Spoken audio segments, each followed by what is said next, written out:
Si Digong pala mga kababayan, yung isa sa mga abogado na nag-file sa Supreme Court para i-block yung impeachment ni Sara Duterte, ng kanyang anak na si Sara Duterte.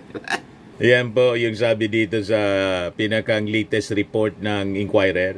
So sabi dito sa balita, based sa copy ng petisyon, Vice President Duterte's father-in-law na si Attorney Lucas Carpio Jr.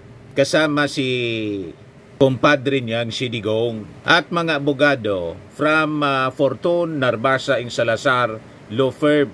Sila yung nag-file ng petisyon na gustong ipa-stop yung impeachment. Taranta na po mga kababayan yung kampo ni Sara Duterte, kampo ni Digong.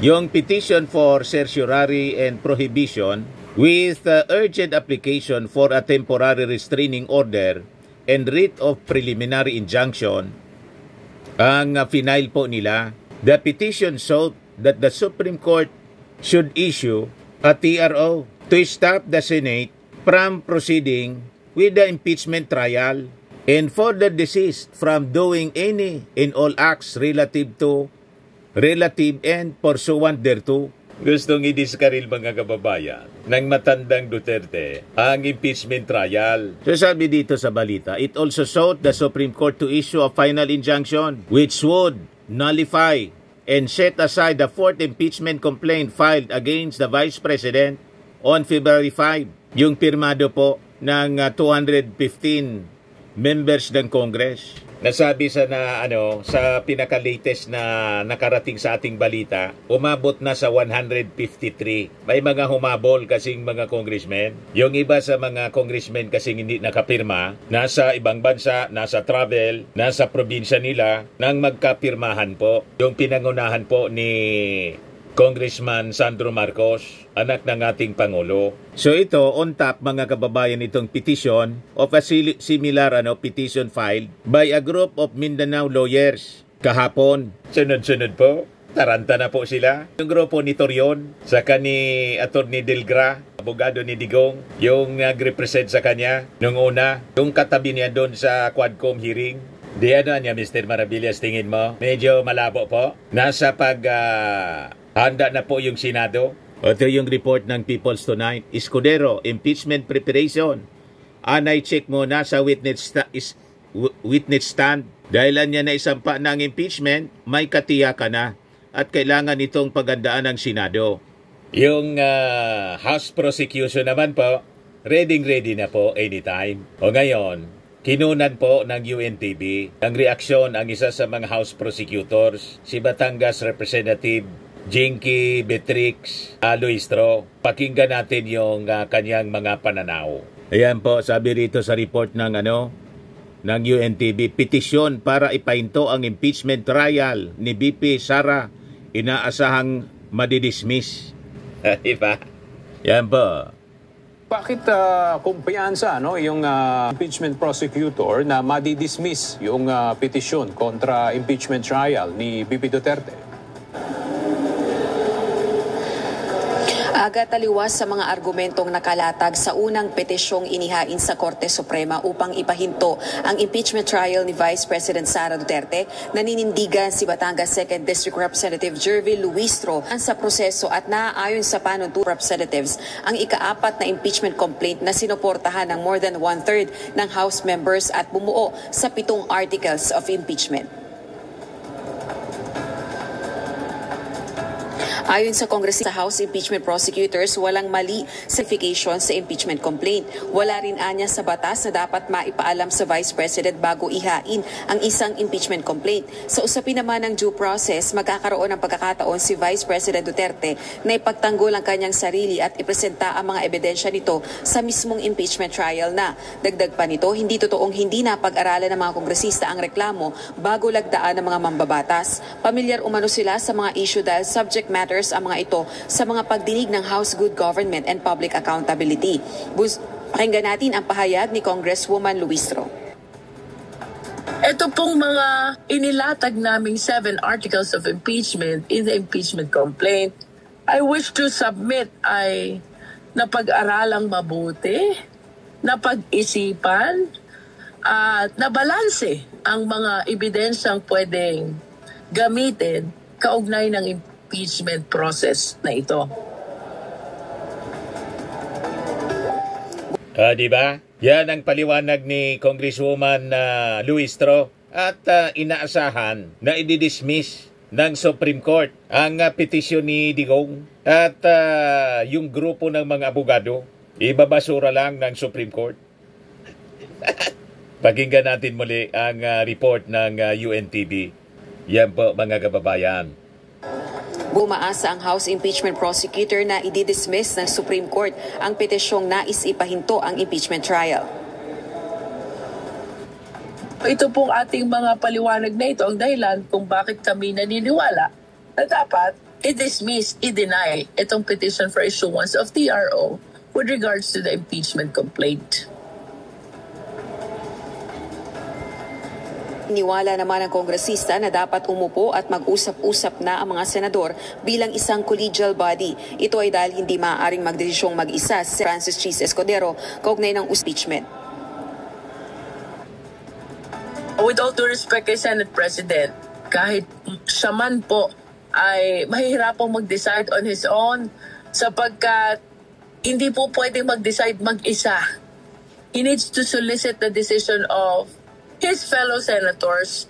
So, bagaman may sulat si Senator Pimentel, bagaman meron ng petition for mandamus to compel the Senate to convene as an impeachment court, at the end of the day, it will be the collegial decision of the Senate. Sa ngayon ay wala pang pahayag ang House Prosecutors, gayunapan ni Speaker Martin Romualdez at ng House General Reginald Velasco kaugnay naman ng ikalawang petisyon na mismong ang tanggapan ni Vice President Sara Duterte ang naghain sa Supreme Court kaugnay nitong impeachment. Sunod-sunod po yung petisyon na final ng kampo ni Digong. Rattled na po sila, mga kababayan. O ngayon, kanina si Chis Escudero nagpa-press con din. Ayan po yung kanyang latest press con.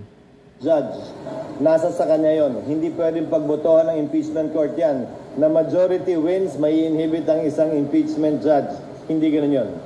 Voluntaryo ang pag-inhibit niya. At kung siya mag-inhibit, hindi mababago yung bilang na nakasaad sa saligang batas kaugnay ng 2/3 vote. So essentially, ang pag-inhibit o hindi pagboto, pagsali, ay bilang pabor sa nasasakdal. Dahil ang kinakailangan boto ay 2/3. Mag-inhibit, mag-absent, mag-abstain, bumoto ng no. Pare-pareho lang ang bilang nun.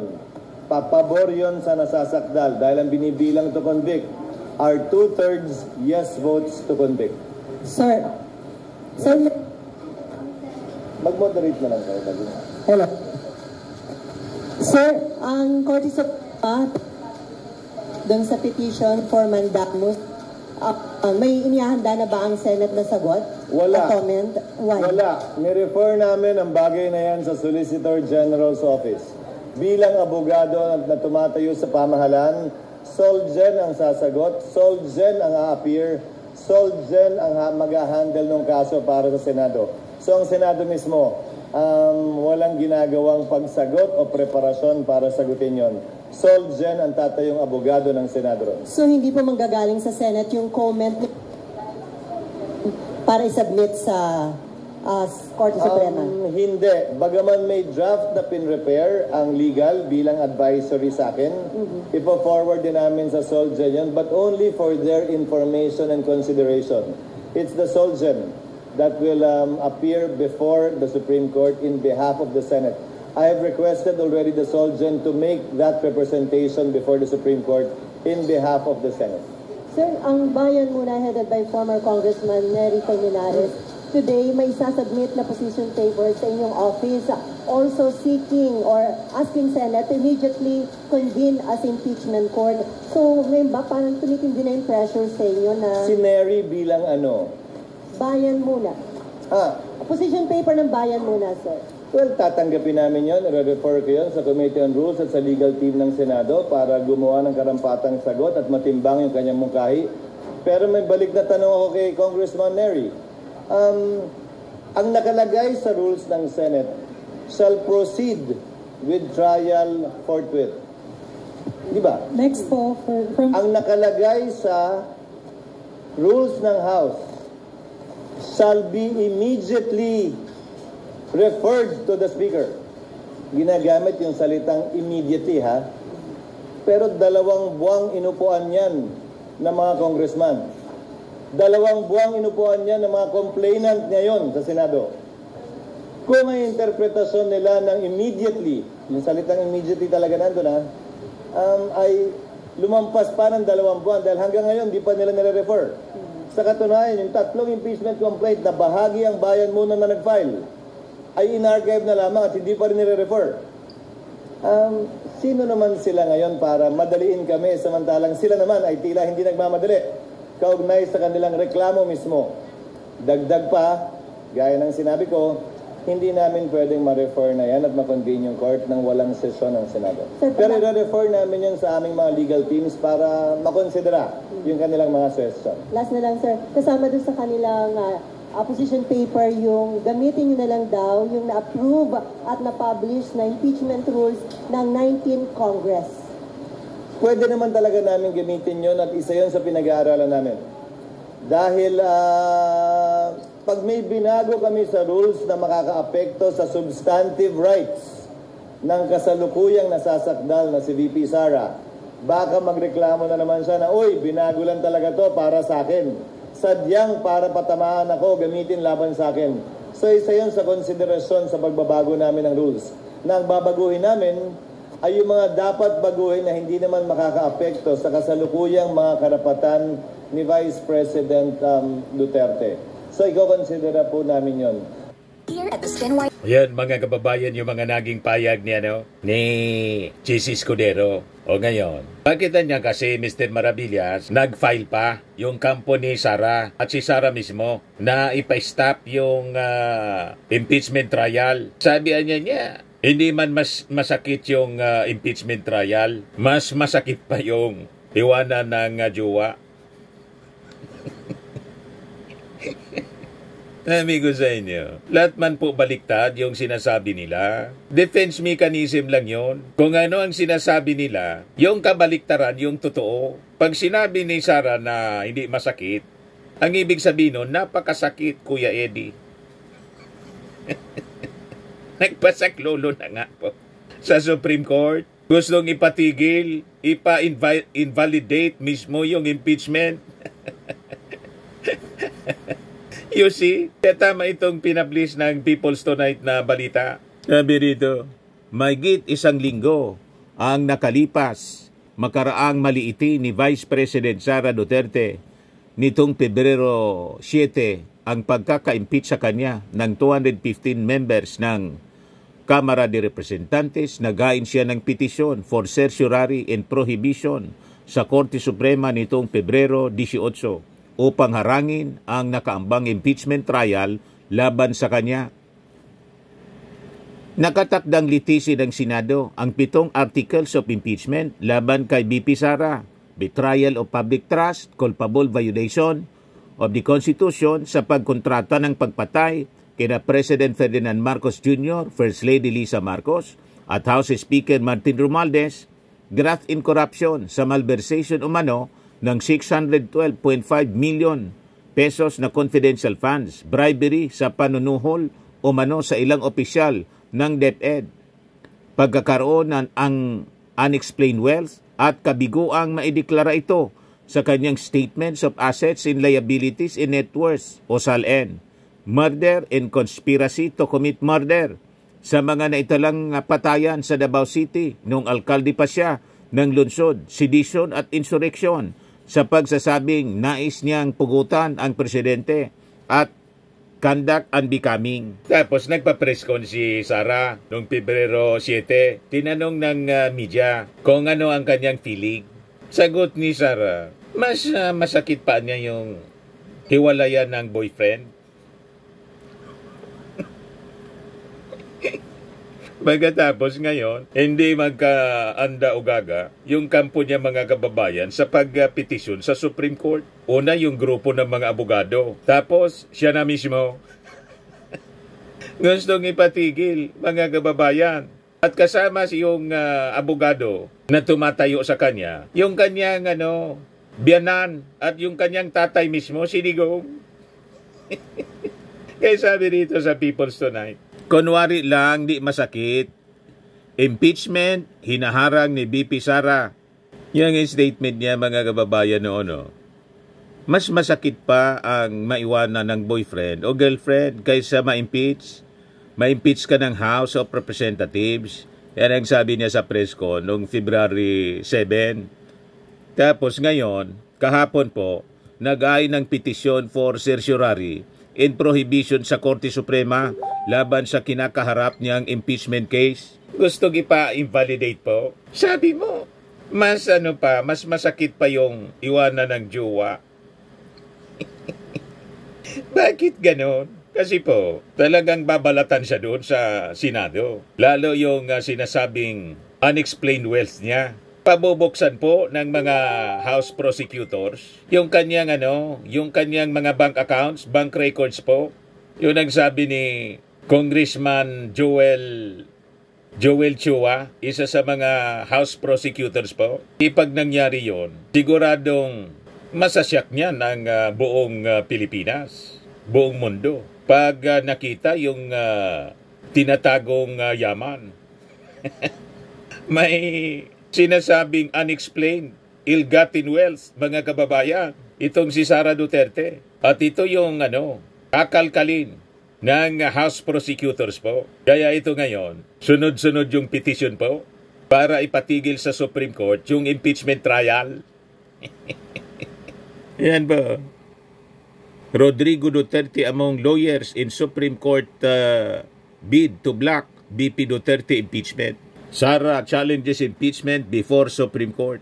Mindanaoan lawyers file petition to block Sara Duterte impeachment. Ito yung grupo ni Atty. Torion. Yan Final nila, mga kababayan, kahapon.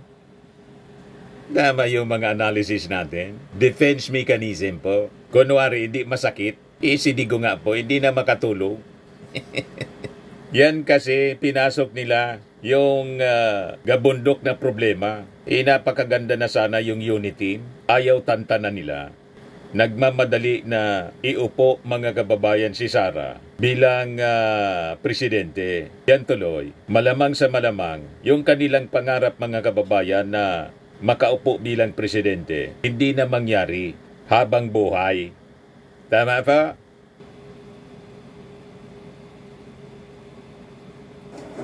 At itong ating programa, mga kababayan, atid sa inyo nitong ating mga sponsors. Fairmax Firming and Lifting Cream. Pinapay po sa mga pulses in affected area. Mainam po ito sa mga pains at paninigas ng mga kaso-kasuan. Ito sa mukha naman yung application, anti-aging, Automax po siya. Ito ay Glow 60, mga kababayan. Whitening po siya. Made in South Korea. Ito naman po, Nengxia Red Mix Fruit Drink. Gawa po siya sa goji berry. May anti-cancer properties po siya. At sa mga nagana po ng malinis and spacious fitness gym, pumunta lang po kayo sa aming Colossal Fitness Gym. May Grab car rental din po kami. At bills payment po sa aming office. At saka sa mga mahilig po sa mga imported bags, manood po kayo sa live selling ni Madam Aileen Rosales sa kanyang Aileen Closet po. Pati mga shoes, ito yung kanya po. Ito yung kanyang page. Kita ninyo, napakagandang mga online selling po siya. Si Madam Aileen Rosales. At cellphone number niya po, 773-798-7816.